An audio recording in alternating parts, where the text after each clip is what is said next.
جی السلام علیکم ورحمۃ اللہ وبرکاتہ۔ کلاس دہم، امید کرتا ہوں کہ تمام بچے خیریت سے ہوں گے۔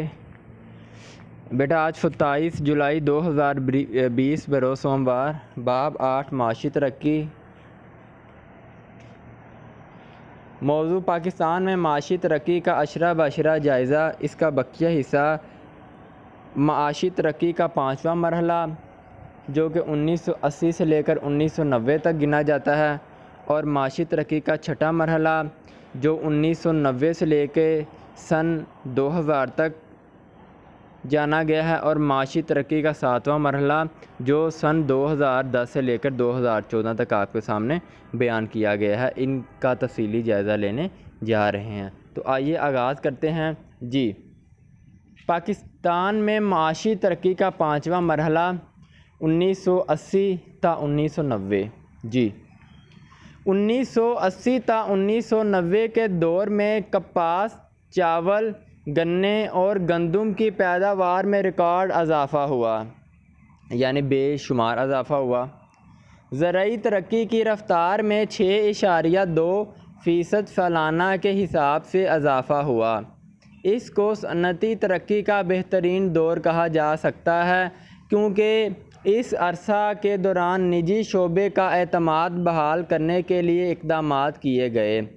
1982 اور 1984 کی صنعتی پالیسیوں کے ذریعے متوازن ترقی، روزگار کی فراہمی اور نجی شعبہ کی مضبوطی کو بنیاد بنایا گیا، جس کے نتیجے میں پاکستان میں خام پیداوار میں اضافہ کی شرح کافی حوصلہ افزا رہی۔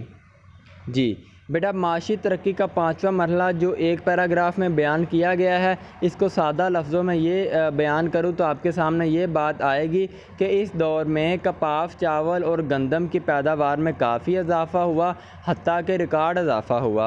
ٹھیک ہے، 6.2% سالانہ کے حساب سے اس میں بہتری آئی، اور اس دور کو صنعتی ترقی کا بہترین دور کہا جا سکتا ہے، کیونکہ اس دور میں نجی شعبے میں اعتماد بحال کرنے کے لیے بے شمار اقدامات کیے گئے۔ جی، اس کے بعد آگے آئیے۔ 1978 تا 1983 کے دوران 5واں 5 سالہ منصوبہ شروع کیا گیا۔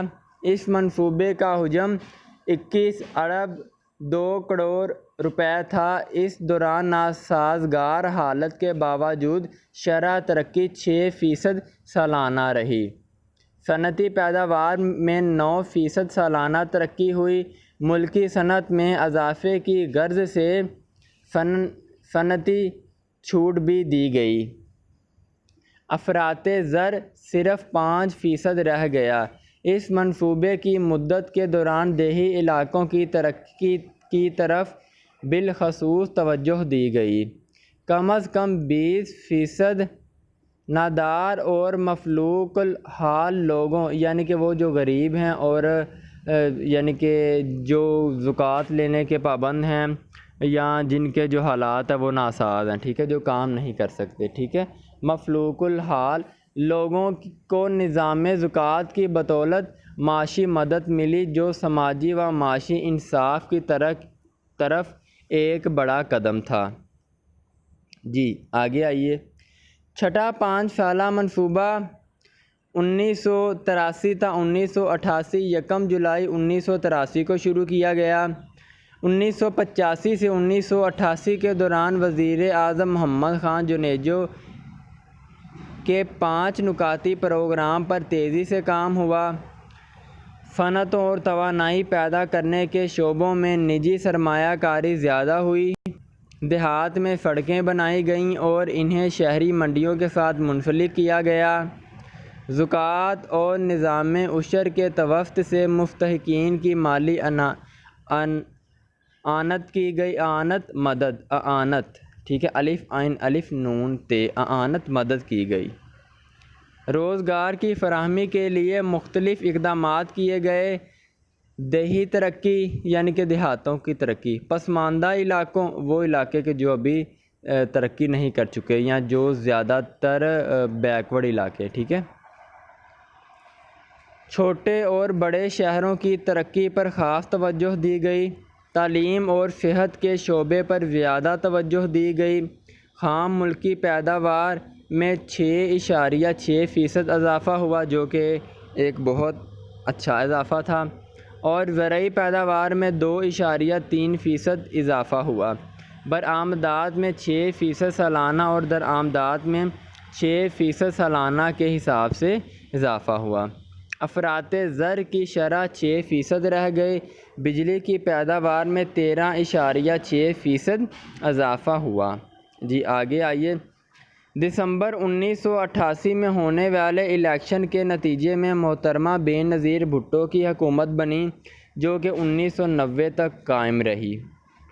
تاریخی بات ہے بیٹا، اس میں آپ نے پریشان نہیں ہونا، صرف تواریخ کا ہیر پھیر ہے، باقی سادہ الفاظ استعمال کیے گئے ہیں۔ جی محترمہ بے نظیر بھٹو کے اس پہلے دور میں ملک کی معاشی حالت تسلی بخش رہی۔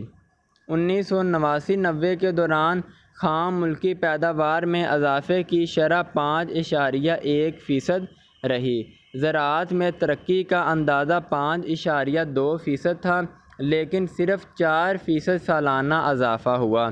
1989-90 کے دوران ادائیگی کے توازن میں بہتری ہوئی، بیرونی تجارت کا خسارہ کم ہوا اور ملک میں سرمایہ کاری کی فضا کچھ بہتر ہوئی۔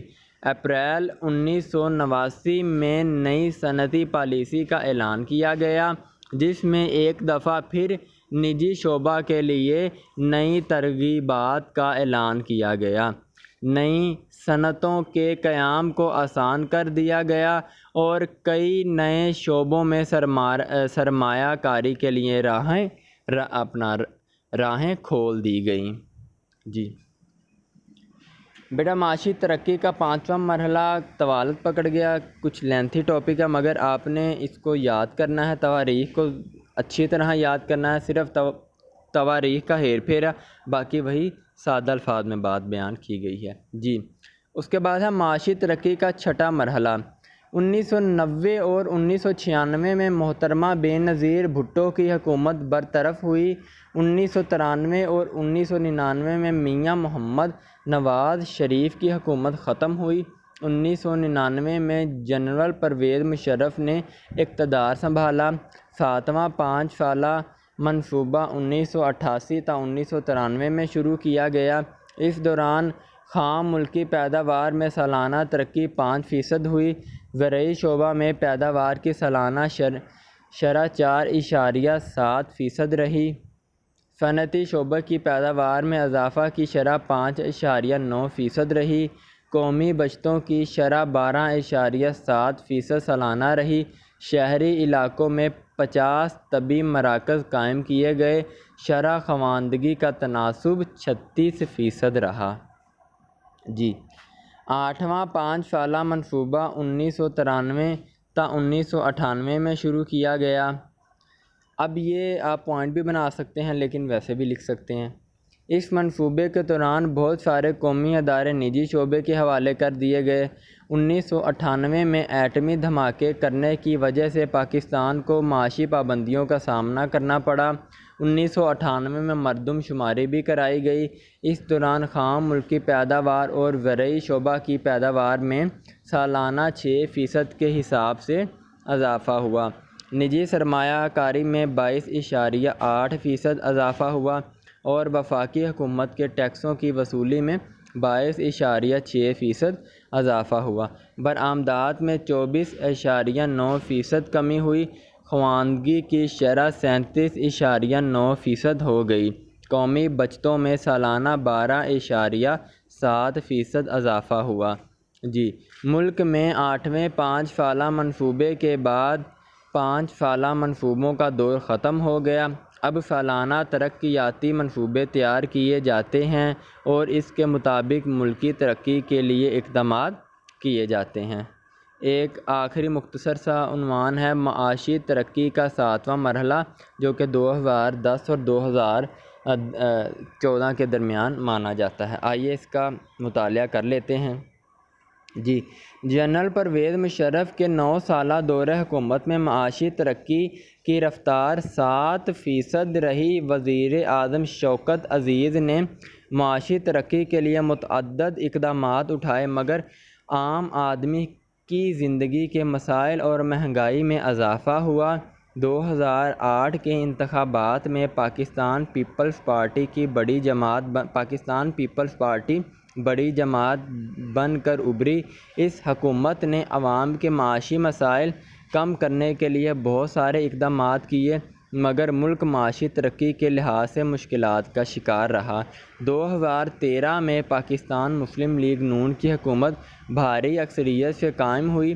2013-14 کے مالی سال میں GDP کی شرح 4.1% رہی۔